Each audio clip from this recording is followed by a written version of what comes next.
if you are a do-it-yourselfer like me and you want to test out your thermostat, grab one of these guns. And they're on sale right now, $29.99 Canadian Tire.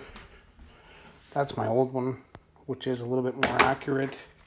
Best way to do this is to go up to your house thermostat, hold the thing, see what your reading is.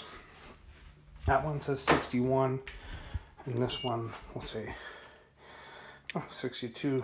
Point same thing. Usually that one's pretty off. Anyway, so we're testing a thermostat here in a pot of water. 114 instead of a snowmobile. I drilled 4 holes in this. 1, 2, and there 3. Actually 3 holes, and there was already another one there. So I've got 4 holes in it. And we're going to see if that helps. Anyway, what I'm doing basically is just after I've drilled my holes, you know, I've hit the spring with my drill bit.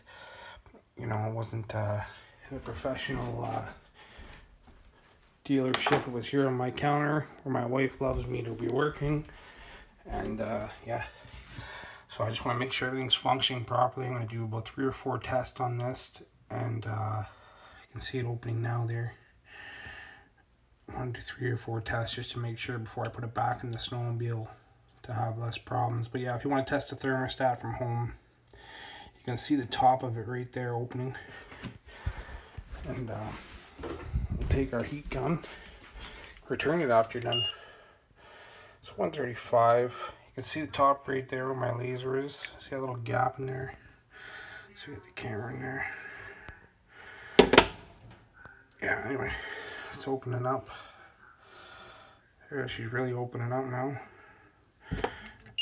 That's at 41, 141, 136, 137, 142, 143. It's about 140. It's pretty well almost open, I'd say.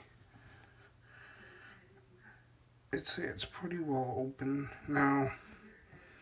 I did just put a drill bit in this, so I'm going to check it a few times, obviously. So I'm going to flush out this old water. Rinse off the thermostat. I want to get all those metal shavings out of there. You don't want those going into your water pump. Just do it all over again. Thanks for watching. Any requests, let me know.